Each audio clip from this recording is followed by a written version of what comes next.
media sosial banyaknya penolakan akan kegiatan pemutaran film ini. Ini tidak diterima oleh tentara, jadi selesai sudah terima. Selesai, cabut semua. Tidak ada yang berbahaya dalam film ini. Kalau Bapak mau nonton silakan Pak. Yang penting saya sudah fair ya. Tadi disampaikan, tolong Bapak sampaikan langsung kepada audiens. Saya sampaikan. Teman-teman ini bersifat provokatif. Tidak ada. Tidak, saya nggak bilang provokatif. Tadi Bapak bilang jangan sampai ke depan 2-3 hari terjadi hal-hal yang justru Bapak yang mungkin begini. Saya mohon maaf. Begini. Bapak yang Jadi menciptakan provokatif itu sendiri. Saya kan juga berusaha mencegah. Saya tidak bisa memprediksi 2-3 hari kemudian akibat dari banner yang dibuat tadi. Terima kasih so datang, terima kasih ngoni so punya keresahan yang sama terhadap lingkungan, terhadap penindasan di Maluku Utara.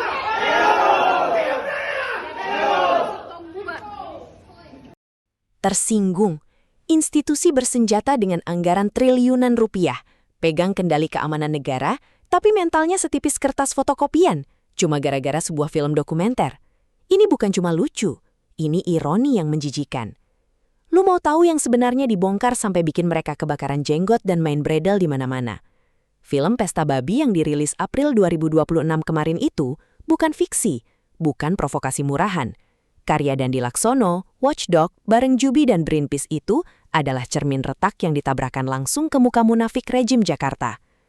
Mereka marah karena borok bernanah yang selama ini disembunyikan rapat-rapat di balik karpet proyek strategis nasional akhirnya ditelanjangi di depan publik dengan resolusi tinggi. Selama ini otak kita dicuci pakai narasi heroik. Tentara dikirim ke Papua katanya buat jaga kedaulatan, numpas separatis, ngamanin batas negara. Omong kosong. Fakta di lapangan yang direkam dengan brutal dalam film itu nunjukin realitas sebaliknya. Laras panjang dan seragam loreng itu lebih sering berfungsi jadi satpam berbayar, anjing penjaga buat korporasi raksasa dan oligarki yang lagi ngeruk habis-habisan bumi cendrawasih. Lu bayangin, duit pajak yang lu bayar tiap hari dipakai buat ngebangun pangkalan militer besar-besaran di tengah hutan yang isinya cula masyarakat adat. Buat apa? Buat ngelawan OPM? Bullshit. Itu buat ngamanin investasi. Ketika alat berat perusahaan datang mau ngegusur tanah ulayat, yang maju duluan bukan direktur perusahaannya, tapi aparat bersenjata. Kalau ada orang asli Papua, OAP, yang berani nahan bulldozer karena di situ ada kuburan nenek moyang mereka langsung diintimidasi, dicap anti pembangunan, atau lebih parah, dicap separatis.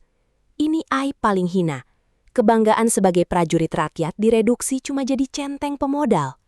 Dan ketika kebenaran ini didokumentasikan, tentu saja mereka tersinggung. Ego kekuasaan yang udah karatan memang selalu alergi sama cermin. Lalu masuk ke kebohongan paling sistematis dan menjijikan abad ini. Food estate. Ketahanan pangan.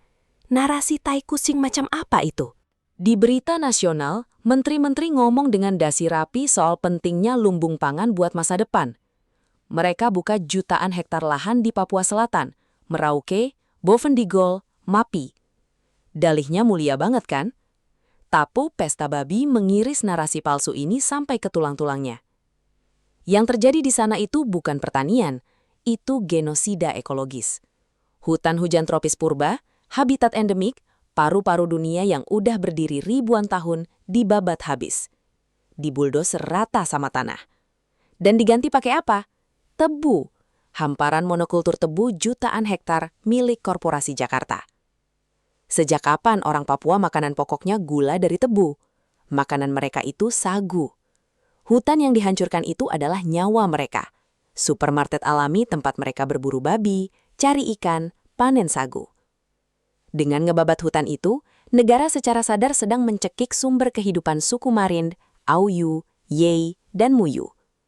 Lu ngancurin peradaban mereka demi bikin pabrik bioetanol dan gula pasir buat orang kota dan kepentingan industri.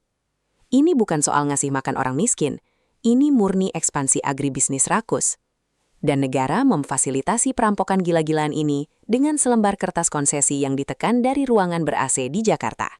Lu tahu gimana rasanya jadi mereka? Tanah leluhur lu yang gak pernah lu jual.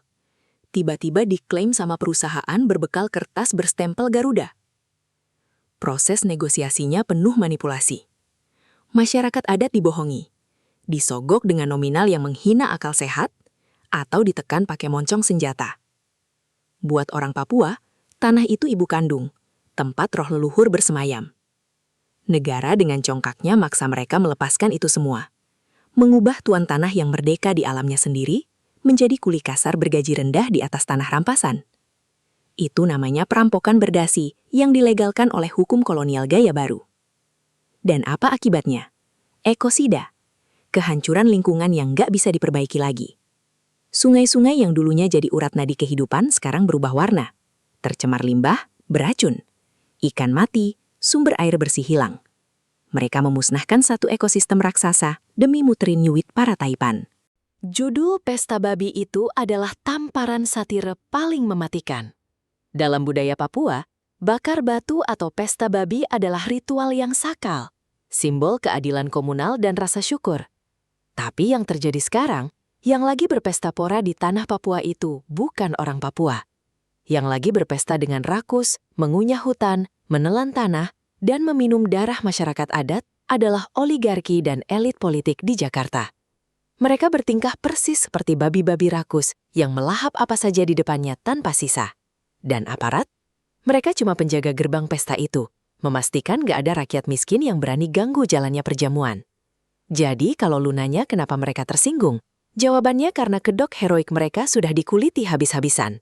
Mereka marah karena kebusukan mereka sekarang terekam permanen, gak bisa dihapus lagi pakai siaran pers atau pidato kenegaraan.